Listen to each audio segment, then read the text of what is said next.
lagi Bapak Ibu, kasih Tuhan hari-hari kita bersyukur karena kasih kemurahan Tuhan, sehingga sampai hari ini, sampai detik ini kita masih ada sebagaimana kita ada.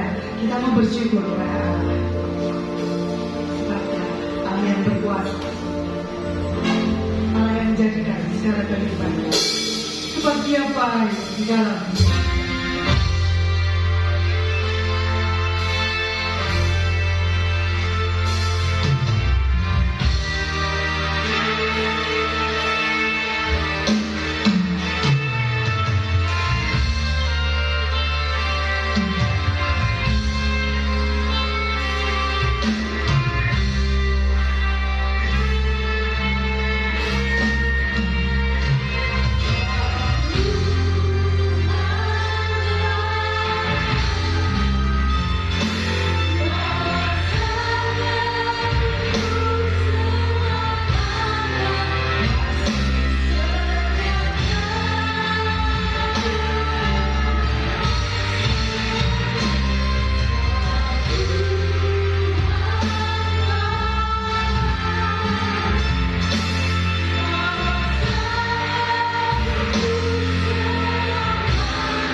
Bersamamu Yesusku.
firman Tuhan adalah jawaban dari setiap persoalan, setiap problem di dalam kehidupan kita. Saat lemah, kita mau fokus memandang Dia dan biarkan Dia bekerja sesuai dengan kehendak dan rencana. Pertolongan Tuhan itu nyata di dalam kehidupan.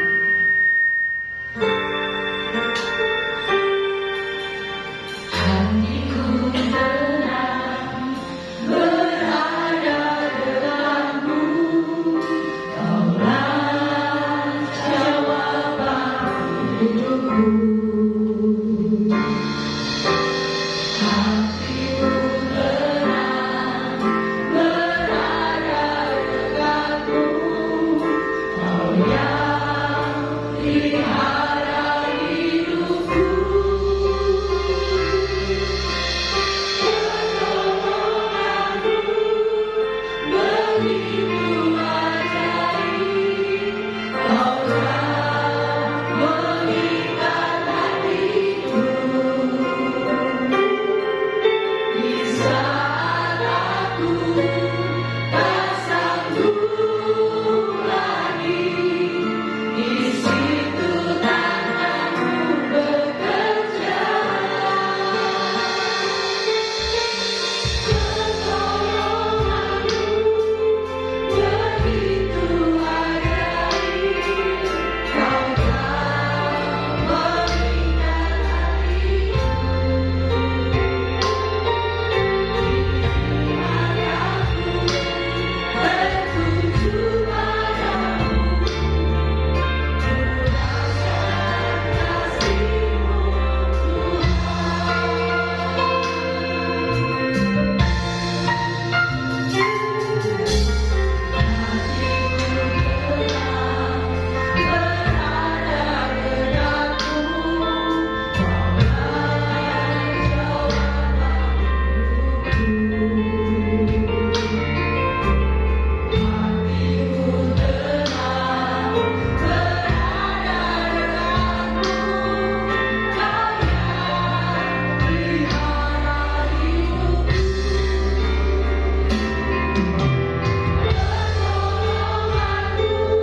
merasakan kasih-Mu Shalom, selamat pagi. Apa kabar hari ini? Sehat semua Bapak Ibu Saudara. Puji Tuhan. Kita masuk di minggu yang keempat, masih dengan tema yang sama, dekat dengan Tuhan. Kalau bahasa Indonesia berarti tidak goyah, itu kokoh, tidak akan roboh, tidak akan tergoncangkan gitu ya. Tapi kita ambil dari versi-versi yang berkaitan dengan ayat 62 ini, tidak tegang, tidak takut menghadapi kesulitan. Yang kedua, saya akan bacakan dalam versi mudah dibaca. Masih tetap sama, ayat 1 dan ayat 2 dari Mazmur 62. Kepada pemimpin kor, Yedutun, nyanyian Daud, aku harus tenang dan berbalik kepada Allah. Hanya Dia yang dapat menyelamatkan aku. Dialah batu karangku, satu-satunya yang menyelamatkan aku. Dialah tempat perlindunganku, dan tidak ada tentara yang dapat mengalahkan aku. Wah, artinya tidak ada tentara yang dapat mengalahkan aku. Artinya juga bukan secara harafiah ya Bapak Ibu ya, tiba-tiba kita diserang oleh TNI begitu, tidak. Tapi tidak ada yang dapat mengalahkan kita. Kita terus berdiri. Kalau Bapak Ibu lihat film-film perang, lihat kerajaan-kerajaan yang berperang, mereka yang punya kemampuan keterampilan perang yang tinggi, gitu ya, bukan ilmu tapi keterampilan perang yang tinggi, dia akan tetap berdiri sekalipun dia harus terjatuh, sekalipun dia harus lemah, tapi dia tetap berdiri. Karena apa? Tidak ada tentara yang dapat mengalahkannya. Tidak goyah Goya itu nggak ada tentara yang dapat mengalahkan dia. Arti yang selanjutnya dalam terjemahan lama, menarik ini Bapak. Saya akan tetap bacakan dari terjemahan lama, Mazmur 62 ayat 1 dan 2, Mazmur Daud bagi biduan besar para yedutun. Bahwasanya hatiku berdiam dirinya di hadapan Allah, maka daripada Tuhan adalah selamatku. Bahwasanya ialah gunung batuku dan pohon selamatku dan perlindunganku yang tinggi, maka tiada aku akan tergelincir amat. Apa itu tergelincir? Ya, kepleset. Tidak akan tergelincir, nggak akan jatuh, nggak akan kepleset, nggak akan tergelincir. Sekalipun mungkin lantainya ini licin gitu ya, tapi tetap bisa berdiri kokoh, tetap bisa tidak goyah karena punya kuda-kuda, tidak akan tergelincir. Nah, bahasa ini di dalam Alkitab kabar baik, berita baik. Berita baik di sana dituliskan untuk memimpin kor menurut Yedutun Mazmur Daud. Dengan tenang aku menantikan Allah, Dia sahaja yang menyelamatkan aku. Hanya Dia perlindunganku dan penyelamatku, Dialah pembelaku, dan aku tidak akan dikalahkan. Sama ya dengan yang tadi versi mudah dibaca, tidak ada tentara yang dapat mengalahkan aku. Aku tidak akan dikalahkan oleh apapun juga. Kenapa Tuhan berfirman kepada Daud untuk menuliskan, kok hanya dekat Allah saja itu tenang, hanya dekat Allah saja itu punya pengalaman-pengalaman iman, beres kabeh katanya. Kok dekat dengan Tuhan itu ada pengharapan, kok dekat dengan Tuhan itu kok tidak goyang. Kenapa seperti itu?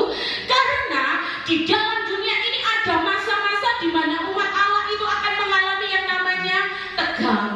Ada masa-masa di mana umat tanah disuntik dikit aja sudah biar, kena masalah dikit aja sudah ambiar, kena hal yang buruk sedikit aja sudah lengah, kena hal yang buruk sedikit aja sudah lelah, sudah tidak berdaya. Karena ada masa-masa seperti itu, olehnya melalui Daud Allah berfirman kepada umatnya, hanya dekat Allah saja, hanya Dialah kota benteng, hanya Dialah perlindungan. Supaya apa? Supaya tetap kokoh. Supaya apa? Supaya tidak goyah. Supaya apa? Supaya terus melaju, terus melangkah di tengah dunia ini. Langkah-langkah hidup umat Allah biarlah menjadi kesaksian bagi banyak orang. Nah, apa saja yang membuat goyah Bapak Ibu? Saya mengambil dari beberapa contoh kisah-kisah di dalam Alkitab. Yang pertama, kita akan buka di dalam Daniel pasal yang ketiga.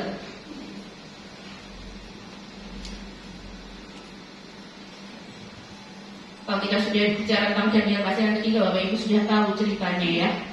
Kisah tentang ini dituliskan di dalam perikopnya.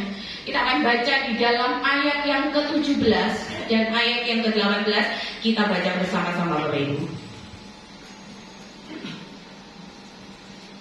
Ayat 17 dan ayat 18 dari Daniel pasal 3. Kita akan membaca secara bersama-sama dalam hitungan yang ketiga. 2, 3. Jika Allah kami yang kami puja sanggup melepaskan kami, maka Ia akan melepaskan kami dari perapian yang menyala-nyala itu dan dari dalam tangan-Mu ya Raja. Tetapi seandainya tidak, hendaklah Tuanku mengetahui ya Raja, bahwa kami tidak akan memuja dewa Tuanku dan tidak akan menyembah patung emas yang Tuanku dirikan itu. Saya akan lanjutkan, saya akan baca untuk Bapak Ibu. Ayat 19 dituliskan begini, maka meluaplah kegeraman Nebukadnezar, air mukanya berubah terhadap Sadrak, Mesak dan Abednego. Lalu diperintahkannya supaya perapian itu dibuat 7 kali lebih panas dari yang biasanya. Tapi hal ini happy ending. Ayat 29 dituliskan seperti ini. Sebab itu aku mengeluarkan perintah Nebukadnezar bahwa setiap orang dari bangsa, suku bangsa atau bahasa manapun, karena tidak ada Allah lain yang dapat melepaskan secara demikian itu. Hal yang pertama, terkadang ada hal yang membuat kita goyah. Hal yang membuat kita goyah, hal yang pertama adalah hal spiritual kita. Iman kita di hadapan Tuhan. Keikutan apa ya namanya? Keikutan kita di hadapan Tuhan, apa sih namanya? Ikutnya kita di hadapan Tuhan saat kita mengikut Yesus, itu terkadang ada hal-hal yang membuat kita goyah berkaitan dengan iman kita di hadapan Tuhan.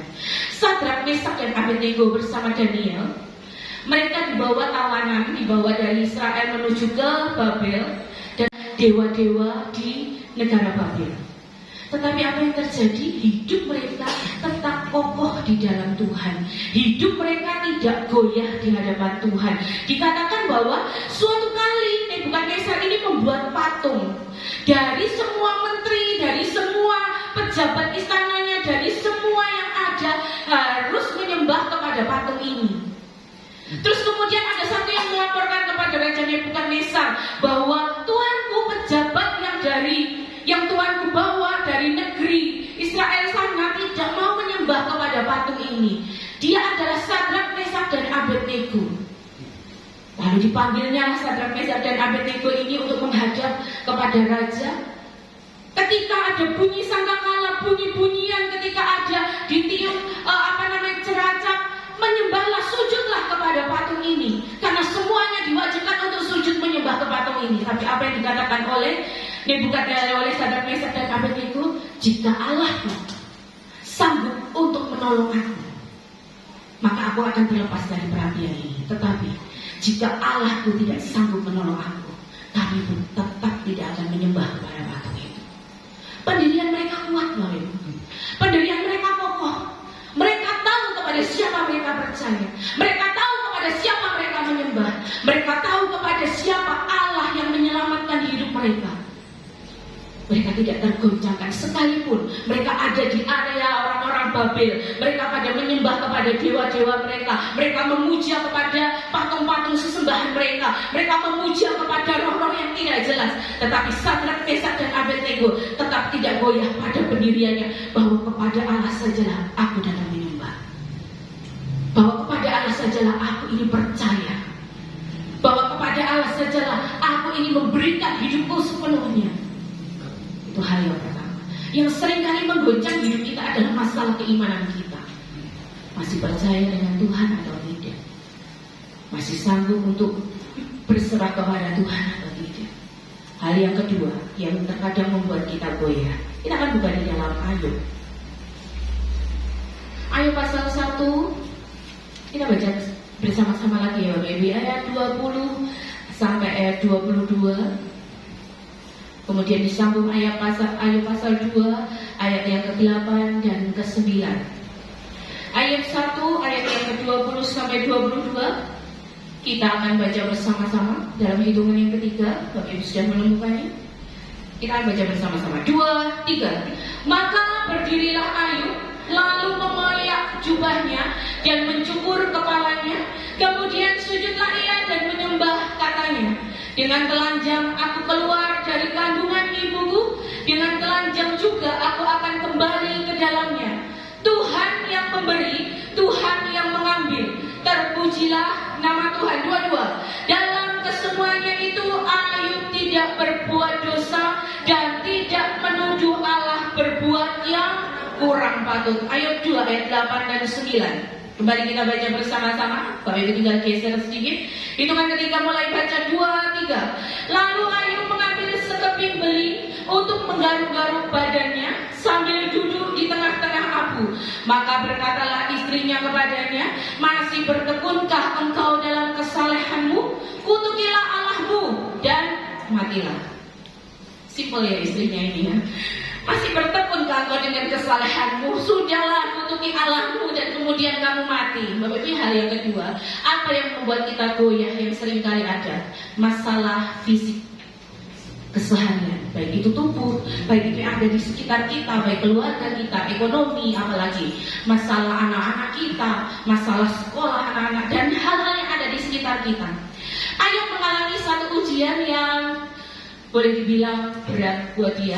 Beberapa waktu yang lalu saya sempat menyinggung masalah Ayub, mempertanyakan bagaimana keadilan Tuhan itu dalam kehidupan manusia.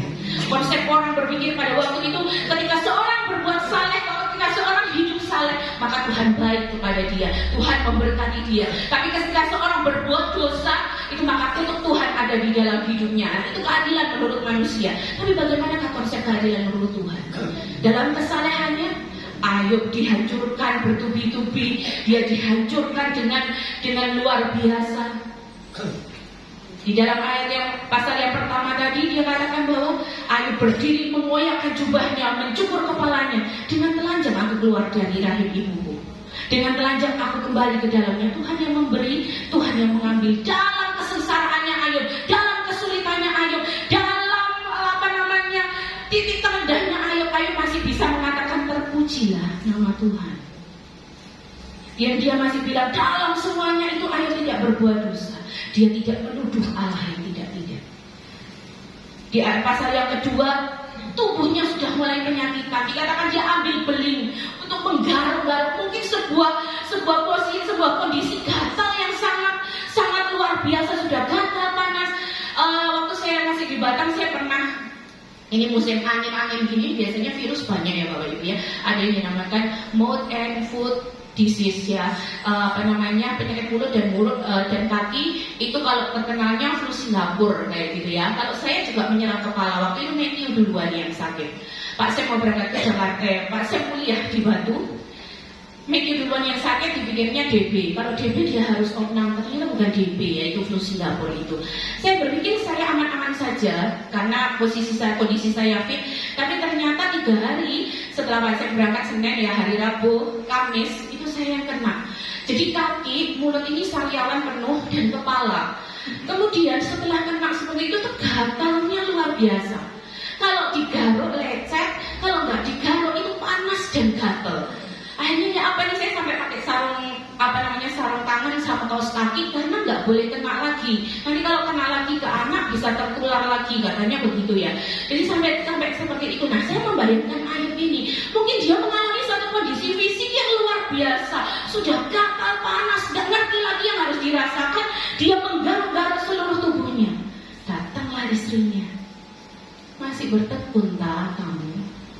Masih sungguh-sungguh tak kamu ikut Allahmu? Kamu masih jadi orang percaya kah? Sudahlah, kutukilah Allahmu dan setelah itu matilah. Ayo Ibu, ayo bertahan. Berapa lama waktu itu yang saya jelaskan kepada Bapak Ibu waktunya? Kurang lebih 18 tahun. Ayub mengalami penderitaan sebelum Tuhan memulihkan hidupnya. Masih bertekun kah? Sampai di akhir pasal 42 dari kitab Ayub ini, Ayub mengatakan bahwa aku tahu bahwa rencanamu itu tidak ada yang gagal. Dan ketika dia bertekun dalam kesalehannya, Allah memulihkan dia dengan luar biasa. Bukan hanya fisiknya, bukan hanya keluarganya, tapi bonus hartanya dipulihkan. Secara ekonomi dia dipulihkan dengan ugal-ugalan. Secara ekonomi dia dipulihkan dengan luar biasa. Dan itu bisa menjadi kesaksian bagi orang-orang yang ada di sana. Apa yang membuat Ayub tidak goyah? Dia bisa aja goyah. Dia bisa aja lepas dari kesalehan hidupnya. Dia bisa aja mengutuki Allahnya. Karena apa? Mana Tuhan keadilan? Orang yang sungguh saleh, orang yang sungguh dekat dengan Tuhan, mana keadilan? Hal yang ketiga, apa yang sering kali membuat kita goyah? Markus pasal 10. Saya tidak membahas mujizatnya ini, tapi ada satu yang menarik di sana. Markus pasal 10 ayat yang ke-48.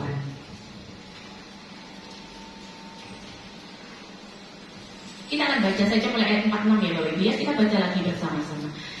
Ya kalau Bapak Ibu mungkin jarang baca Alkitab, nah saat hari Minggu kita bisa baca Alkitab. Salah satu hal yang menarik ya, dalam naskah Yahudi kuno, orang-orang Israel, sampai sekarang mereka masih percaya. Itu dalam naskah itu dituliskan begini: ketika seseorang membaca Taurat Tuhan, itu sama artinya dengan menyalakan cahaya di dalam tubuh. Jadi ketika seseorang membaca Taurat Tuhan, itu menyalakan cahaya di dalam tubuh. Itu punya makna yang mendalam. Ketika seorang membaca firman Tuhan, artinya apa? Ada cahaya Kristus yang nyala dalam hidup kita, yang akan memimpin kita. Nah itu menjadi kepercayaan orang Israel sampai sekarang. Oleh ketika mereka membaca Taurat, kalau Bapak Ibu melihat di orang-orang Yahudi, ketika membaca Taurat itu mereka sambil gerak-gerak, entah maju mundur, entah kanan kiri. Kenapa? Itu bagaikan cahaya lilin yang menyinari tubuh mereka, yang menyinari hidup mereka. Jadi mereka punya kebiasaan seperti itu. Lihat banyak di YouTube ada. Bapak Ibu suatu kali bisa ziarah ke Israel, bisa lihat bagaimana orang-orang membaca Taurat itu sambil gerak-gerak. Enggak harus gitu juga kalau kita baca gitu ya. Baca aja dengan tenang. Nanti besok pagi sebelum laporan baca, bahwa ibu-ibu yang baca sambil goyang-goyang itu video. Yang kita baca mulai ayat 46 dari Markus pasal ke-10, gitu kan, ketika kita mulai baca 2, 3. Lalu tibalah Yesus dan murid-muridnya di Yeriko, dan ketika Yesus keluar dari Yeriko bersama-sama dengan murid-muridnya dan orang banyak yang berbondong-bondong, ada seorang pengemis yang buta bernama Bartimius, anak Timius, duduk di pinggir jalan. Ketika didengarnya bahwa itu adalah Yesus orang Nazaret, mulailah ia berseru, "Yesus, anak Daud, kasihanilah aku." 48. Banyak orang menegurnya supaya ia diam, namun semakin keras ia berseru, "Anak Daud, kasihanilah aku." Saya akan baca ayat 48 ini dalam versi firman Allah yang hidup. Ayat 47-48.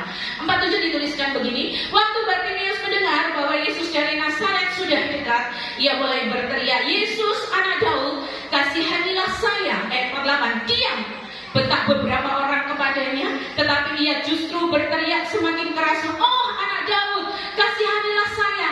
Katanya berkali-kali. Katanya berkali-kali.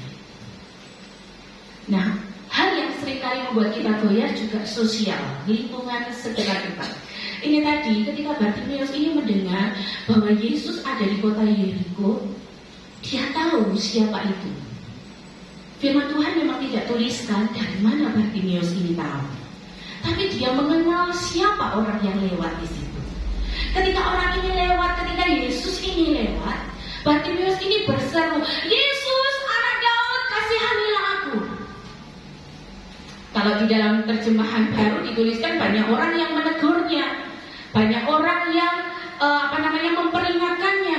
Tetapi di dalam firman Allah yang hidup, mereka bukan hanya memperingatkan atau menegur, mereka membentak si Bartimius ini, "Diam toh, berisik," gitu ya. "Diam kamu." Toh juga mungkin kalau saya bahasakan dengan bahasa saya sehari-hari, nggak mungkin orang tersebut itu mendengar teriakanmu, sudah mau ajak terima nasibmu, kamu sebagai orang buta yang mengemis.